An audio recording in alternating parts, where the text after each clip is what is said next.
За сайн байцгаана уу. За ингээд ер нь YouTube хийгээд бичлэг хийхэд бол бас мэдчлээ их чухал юм байлээ.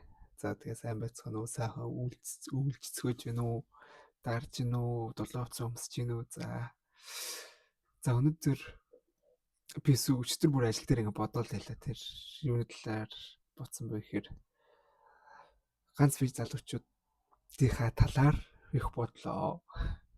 За тэгээд ганц бие залуучтай байвал энийг сонсоорой. Зөвхөн та нарт зориулж энийг ярьж байна.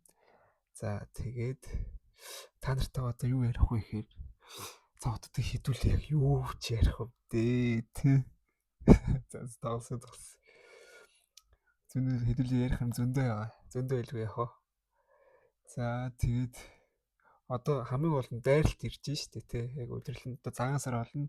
За ганц бие байх юм бол хамаатан саднууд хүй тийч яг л ганц бие байна уу да тий. Тэгдэг асуулт ихэрж байна. Хүнтэй болж гин үү? Тийм асуулт ирж байна.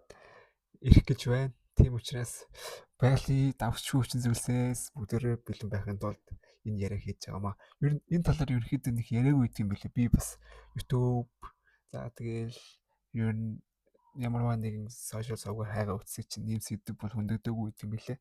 За тэгээ би баг хамгийн анхных нь хөндөж байна. За тэг яг аль талаас нь ярих хаа гэхээр за хүмүүс яг тэгж боддог л та. Одоо би ч 26 настай. За тэгээд за энэ наснаас эхлээд би нөгөө өнөдөр их хүүтэн байна. Гадаа бороотой. Ирландд их жиндүү байна. Тэгэхээр ингээд юм халааттайгаа ярьж байгаа шүү. Ууслаарай, ховцлтыг минь хүлээж аваарай. За тэгээд түрүү юм дээр зогсчихсан шүү дээ. Ингээд 26 настай. За тийм учраас Монголд ялангуяа энэ их жоохон оройтод энэ удаа гэсэн хандлага харагддаг. Тэгээ хүмүүс гэр бүлтэй болохгүй ч одоо оройтлоо шүү гэдэг тийм мессежүүд их ирдэг. За тэгтээ миний яг ингээд итгэж үнэмшиж явдаг зүйл бол би бол өөрийгөө нэгдүгээр оройтойгоо гэж бодож байгаа. Хоёрдугаар дад бодсон зүйл байгаа.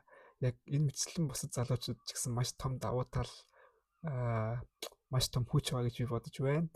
Яг гэх юм бол миний хувьд гэр бүл зохионо гэдэг бол маш том үүрэг хариуцлага. Тийм учраас гэр бүл зохиохоос өмнө би хангалттай өөрийгөө масаа хөгжүүл бэлдсэн байх хэвээр. Яа тэгвэл би эхнэр хүүхдтэй боллоо. Би памперсийнхаа мөнгөтэй байх хэвээр. Ямар ч тач би ингээд эхнэр хүүхдтэй боллоо. Тэгээд маргаашаас нь би хүүхдтэйгээ памперсын мөнгө төлөө нар саргүй ажилдаг тийм зүйлийг би хүсдэггүй гэж хэлэх юм уу? Яг тийм учраас эхлээд нөгөө тийм үг гэдэг чинь нөгөө инхийн цагт хөлс их урсгваа, зайны цагт цус баах урсгнаа гэд. За хариул хүн жишээ авчлаа. Гэхдээ яг миний авч үзэж байгаагаар бол ганц бие гэдэг бол маш том төвчээр. Энэ нэрээ би энийг яг нухацтайгаар хэлэхэд маш том төвчээр. Одоо ялангуяа эрэгтэй хүний хувьд бол энийг нэг ярьдаг. Одоо эрэгтэй гормон эр дагавар гэдэг зүйл бол угаасаа ямарваа нэгэн үзэсгэлэнтэй ч юм уу эмэгтэй ингээд татагдаж байдаг. Тэрийг хамгийн гол нь зөв зүйл зарцуулах гэх юм уу тэрний юу гэхээр миний хувьд спорт хийдэг. Тэгээ хөлсөөрөө гаргацдаг. Тэгээд гормон одоо энэ бидний бие дотор маш том гормон одоо EDC тийм хуваагдал ер нь зөндөө л олон EDC-үүд одоо тэгэл зөндөө олон юм яг байгалийн шинжилгээ ухаанаас авч үзсэн. Биологийн шинжилгээ ухаанаас авч үзсэн. Зөндөө олон зүйлс явагдаж байгаа. Тэрийг бол тэнцвэрлэж зохицуулцдаг. За тэгээд хоёрдугаар болохоор нөөц болцоогоо их сайн тооцоолдог. Тэрний юу гэхээр за би ч одоо яг амьдралаа хэдэн хувьд явж байгаа лээ. За яг энэ үед би яг юунд их цаг зарцуулах уу? Яг ямар ухаалаг тоглолт хийх үү гэдгээ тэрээ сайн одоо төвлөрдөг гэх юм уу? Тэрний юу гэхээр ерөөсөө л одоо жишээлх юм бол би өөрийгөө хөгжүүлэх үе яг одоо алтан үе 28 нас хүртэл те одоо 18-аас 28 нас хүртэл энэ 10 жилд цэвэр өөр дөрөө ажиллаа өөрийгөө нэг төсөл гэж авч үзээ те.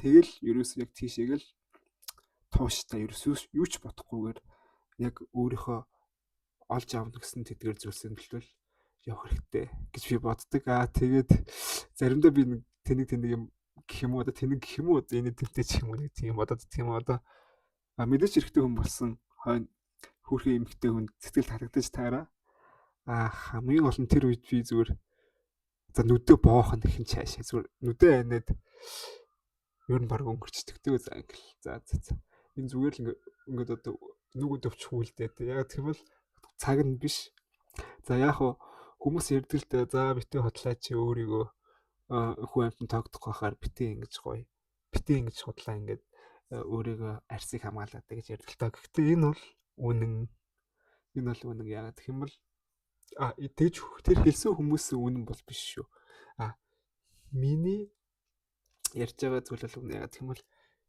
үнэхээр би өөр дөрөө тулж ажиллаад ажиллах юм бол би нэг зүйлийг өөрөөсөө асуудаг байхгүй за окей чи яг ямар эмхтэй хүнтэй одоо хүнийг хайрлаж тэ түүнийг амьдралынхаа насан туршийн хань ижил болгож гоё үр хөвгтөдтэй болгож аз жаргалтай элэг бүтэн амьдрмаар байгаа яг тэр хүсдэг хүнээ өөрөөсөө эхлээд асуучмаар байгаа байхгүй би бол дандаа асуудаг тэгээ миний хувьд бол гоё эрүүл амьдралын юм аягтай гоё жим хийдэг босролт анхаардаг за тэгээ ерөнхийдөө стрессээ хамгийн гол нь удирдах чадчихдаг те тэгээд тийм хүн хамгийн гол нь хайр сэтгэл гэдэг тэр зүйл тэр эмэгтэй хүн надад хайртай би тэр эмэгтэй хүнд хайртай хоёр талаас хайрлсан би энэ бүр тийм хязгааргүй таталцлын хүчээр ингэж татагдчихж гоё гэр бүл болж байгаа шүү дээ яг тэрэн шиг тэрийг утга учиртай болгох зүйл нь би яг